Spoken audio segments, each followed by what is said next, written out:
Sementara itu pemirsa, kasus terkonfirmasi baru positif COVID-19 di Kabupaten Buleleng beberapa hari belakangan ini bergerak fluktuatif. Menurut data Sabtu 5 November 2020, ada penambahan kasus sebanyak 6 orang, sedangkan yang sembuh sebanyak 4 orang.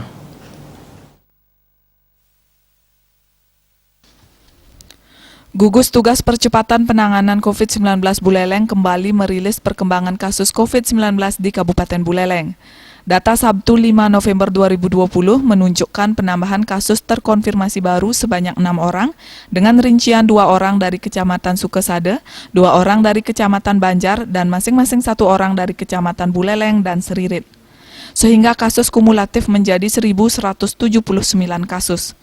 Sementara itu pada saat bersamaan dilaporkan ada 4 pasien dinyatakan sembuh, sehingga jumlah pasien yang sembuh secara kumulatif berjumlah 1.061 kasus.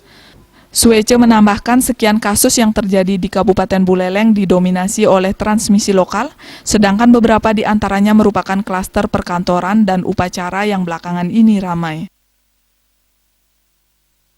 Konfirmasi baru sebanyak 6 orang, yaitu 1 Kecamatan Buleleng 1 orang, 2 Kecamatan Sukesade 2 orang, 3 Kecamatan Banjar 2 orang, dan 4 Kecamatan Seririt 1 orang.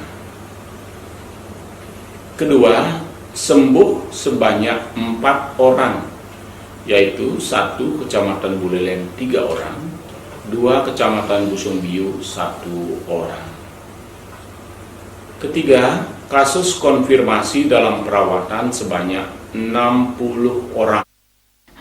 Hingga saat ini Gugus Tugas Percepatan Penanganan COVID-19 Buleleng masih merawat 69 pasien di sejumlah rumah sakit di Buleleng dan fasilitas kesehatan yang disiapkan Provinsi Bali.